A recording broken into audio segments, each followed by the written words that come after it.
The invitation had been printed on cream-colored cardstock, hand-addressed by Sarah herself. Marcus and Jennifer's names appeared in elegant calligraphy, nestled between her brother's name and her best friend's. 3 weeks. That's how long she gave them to respond. 3 weeks to confirm they would be there for the most important day of her life. The RSVP card came back marked declined. No phone call. No explanation. According to YouTube analytics, 99.3% of viewers are not subscribed. That's a huge number. By subscribing the channel that is completely free, you'll help support the channel and never miss fresh content. Just a single word, underlined twice, as if the double line could somehow soften the blow. Michael found Sarah in their apartment on the evening she received the rejection, sitting on the balcony overlooking the city, the cream-colored card trembling slightly in her hands. He sat beside her without speaking for a long time. There was nothing to say that hadn't already been said 100 times before. Her parents, Marcus and Jennifer Chen, had a particular gift for disappointment. They had perfected it over 32 years, honing it like a craftsman sharpens a blade. Sarah had learned to expect it by now. The missed school plays, the college graduation attendance that came with pursed lips and comments about her frivolous liberal arts degree, the systematic withdrawal of warmth that had become so familiar it almost felt like love. But this was different. This was supposed to be the moment when everything changed. She was getting married to a wonderful man. She was happy. Truly, genuinely happy in a way that transcended the performance she'd perfected over decades. She'd thought, foolishly perhaps, that her happiness might matter to them. That maybe, just maybe, they would show up. They didn't. The wedding was beautiful.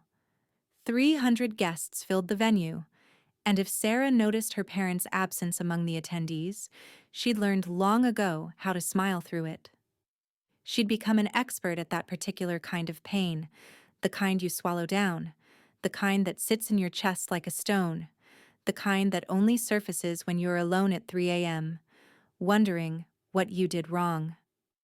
Michael's parents wept with joy. His mother pulled Sarah into an embrace that felt like finally understanding what unconditional love meant. His father gave a toast that made the entire room laugh and cry simultaneously. Sarah smiled and clapped and played her role perfectly. No one could tell that something inside her had shattered irreparably. The honeymoon in Bali was supposed to be a fresh start. Michael wanted it to be transformative. And it was. Just not in the way he'd hoped. While lying on a beach in Ubud, watching the sunset paint the sky in impossible colors, Sarah made a decision. She was done. Done trying. Done hoping. Done being the daughter who always came up short. When they returned home, Sarah threw herself into her work with a ferocity that surprised even Michael. She'd been a financial consultant for 7 years, decent at her job, comfortable in her position. But now something had shifted. She stopped being satisfied with decent. She stopped accepting comfortable. She demanded excellence from herself and got it. The first promotion came within 4 months. Then a lucrative client acquisition that impressed the firm's partners. Then another. By the end of the year, Sarah had become invaluable. The consultant everyone wanted. The woman who could read markets like other people read novels. The money came quickly after that. Bonuses, stock options, opportunities. What started as ambition became something more consuming. It became a vehicle for something she couldn't quite name. Revenge wasn't quite right. That word suggested malice, and Sarah didn't feel particularly malicious. She simply felt an overwhelming need to prove something, to become something undeniable. Michael noticed the change. He would find her at 3 a.m, laptop glowing in the darkness, still working, still pushing. "Come to bed," he'd say, and she'd nod, but she wouldn't. Not for another hour, not for another 2. The career that had once been a job had become an obsession. a mission, a religion. When Sarah's net worth hit 7 figures, Michael asked if she was satisfied. She said yes, but she kept working. 8 figures came next. She hired a financial advisor who suggested diversification. That's when Sarah, searching for something to invest in, something tangible that would embody her new identity, came across the Porsche. It was a 911 Carrera in midnight black, gleaming like dark water under the dealership lights. The salesman droned on about acceleration and engineering, about torque and horsepower, but Sarah barely listened. She was seeing something else reflected in that polished chrome, a woman who had transformed herself from the desperate daughter seeking approval into someone who didn't need it anymore. Someone who had made herself impossible to ignore. The price tag was $135,000. Sarah wrote the check without hesitation. She picked up the car on a Friday afternoon, running her hands along its curves in the parking garage. It felt like claiming her power, like taking all the years of silence and rejection and converting them into something real, something physical, something that announced her existence in a way words never could. Michael was waiting at home, and when she pulled into the garage, he literally laughed. "Is that Porsche 911 Carrera?" Sarah said, turning off the engine. The silence that followed was profound. "Sarah, we talked about this. We agreed that—" "I know what we agreed," she said quietly, climbing out. "I changed my mind." That night, she drove through her childhood neighborhood. Her parents' house was where it had always been, a 2-story colonial that looked smaller now than it had in her memory. The driveway was empty, both her mother's Lexus and her father's Mercedes out somewhere, doing whatever it was they did with their carefully organized lives. She didn't have a plan. Not really. The car had felt like the plan.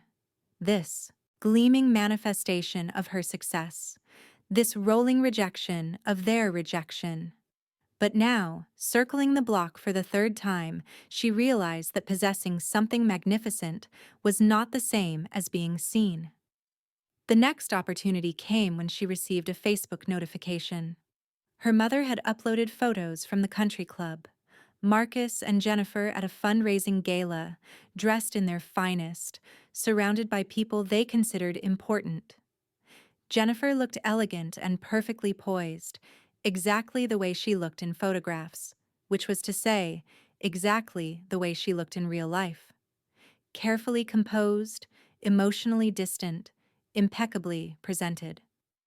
Sarah stared at the images for a long time.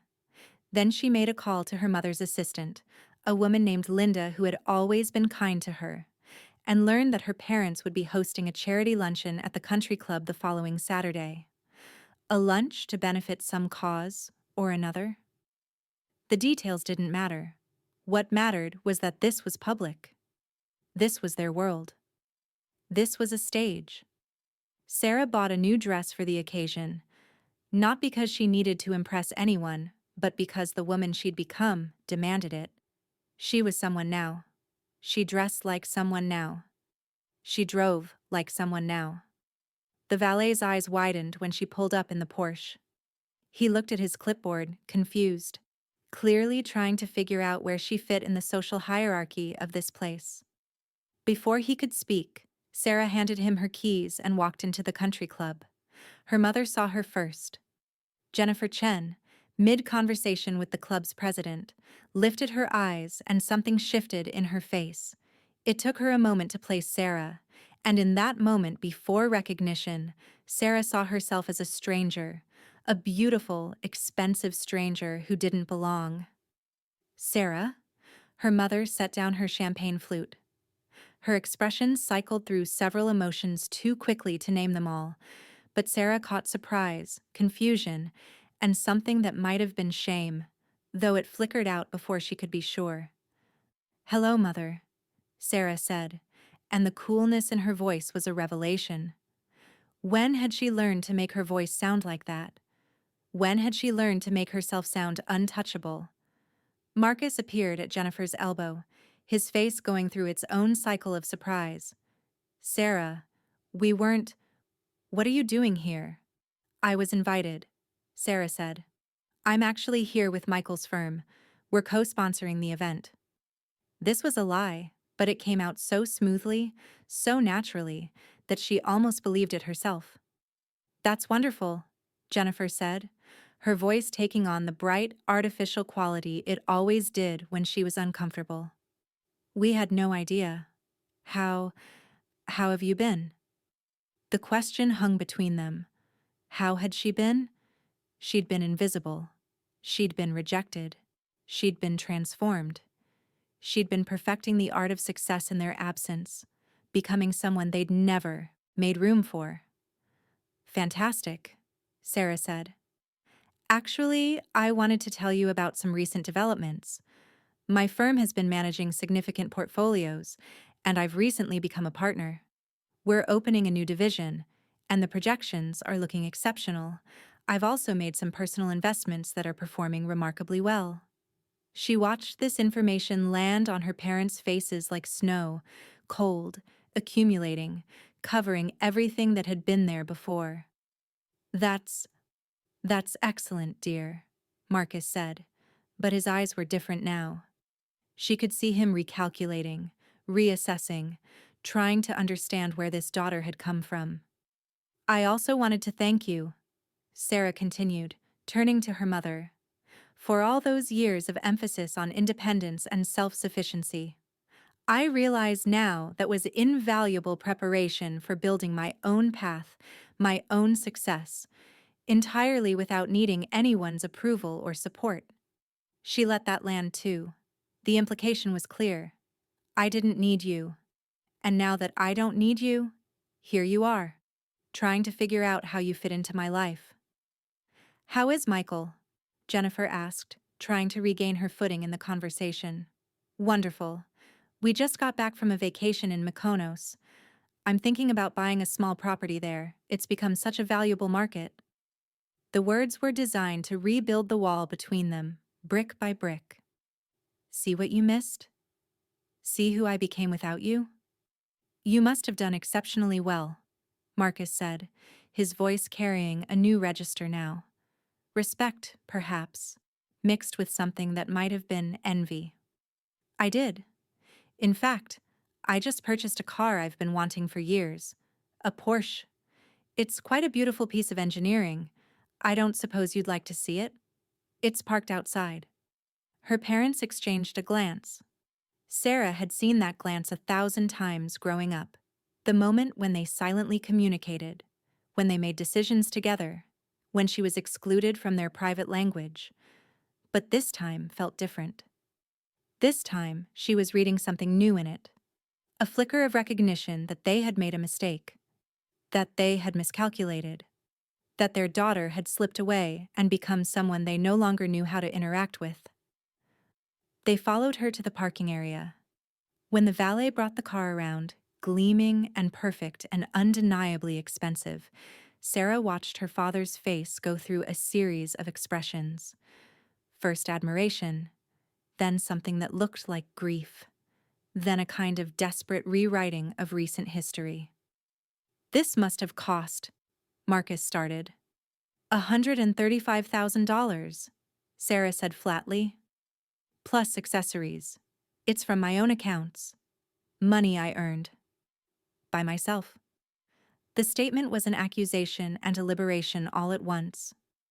Sarah, Jennifer said, and there was something new in her voice now.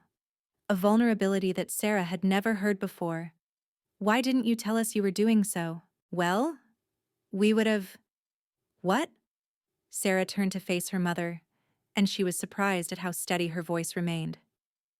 You would have what? Shown up for my wedding? Called to congratulate me? Express some small measure of pride in my accomplishments? Jennifer's face crumpled slightly. Marcus reached out as if to touch his daughter's shoulder, then stopped himself, his hand hanging awkwardly in the air. We didn't know you wanted that, he said quietly.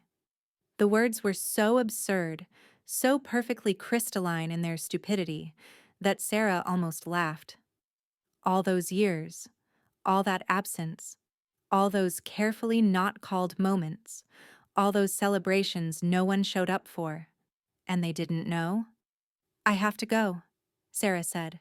It was nice seeing you. She didn't wait for a response. She drove away from the country club carefully, perfectly, her hands steady on the steering wheel. It wasn't until she was several miles away that she realized she was crying, not from sadness, but from something more complicated. Relief, maybe, or anger that had finally found its target and discovered that the impact was hollow.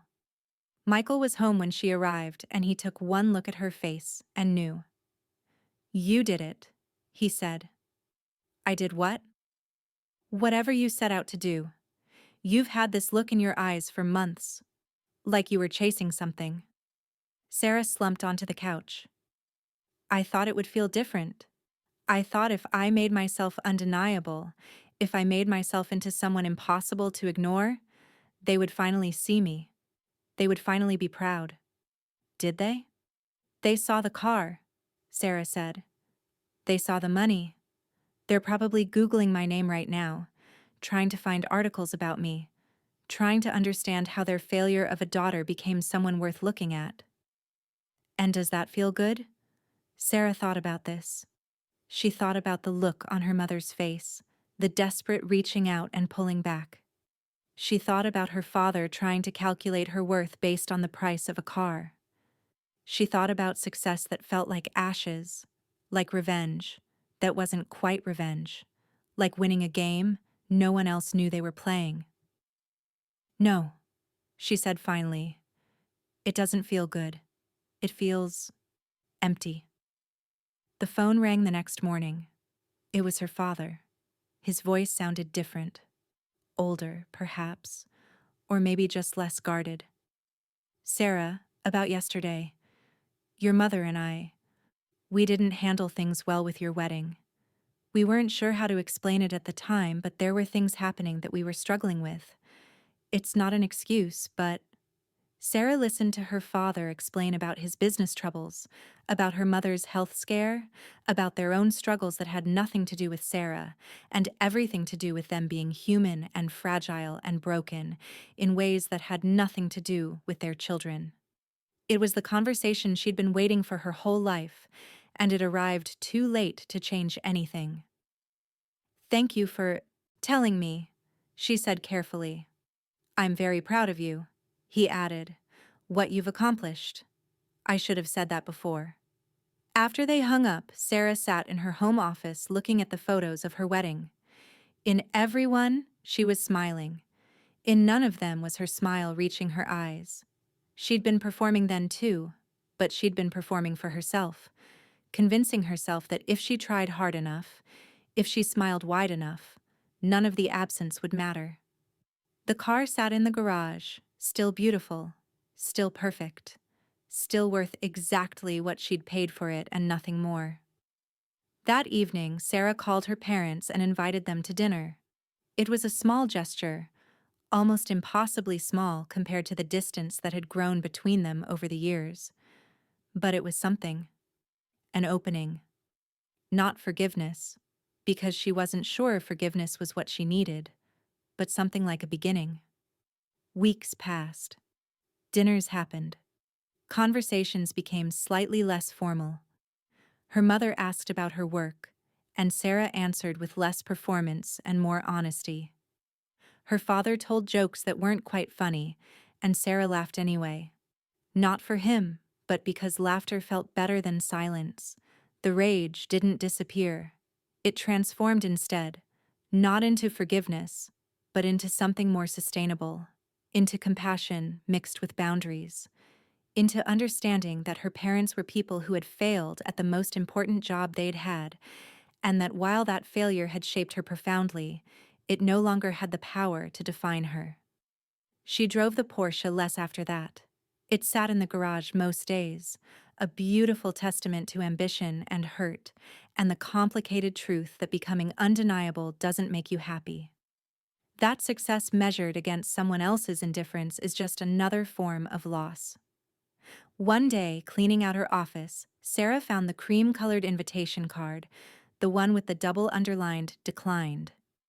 She looked at it for a long moment, then placed it carefully in a file labeled Evidence, which was her private name for the folder of things that had hurt her. She didn't throw it away. She kept it as a reminder that some wounds, once inflicted, never fully heal. But they can become scars, and scars are simply proof that you survived. Michael found her holding the card. "You okay?" he asked. "I don't know yet," Sarah said. "Ask me again in a few years." She set the card down and walked to the window, where the city sprawled out below them, beautiful and indifferent, and full of endless possibilities. Somewhere down there were her parents, living their lives, carrying their failures, probably thinking about their daughter and wondering if there was ever a moment when they could have done things differently. Sarah knew there had been such moments. Hundreds of them. Thousands, perhaps. But they had let those moments slip away. And now they could only watch their daughter from a distance, trying to understand the woman she'd become in their absence. It should have felt like victory. Instead, it felt like the most complicated kind of loss. Not the loss of her parents, but the loss of the possibility of ever having had them in the way she'd wanted. The Porsche had been purchased in pursuit of that impossible thing, and no amount of money, no matter how much of it was spelled out in commas, could ever buy it back. That was the real price of the car. Everything else was just numbers.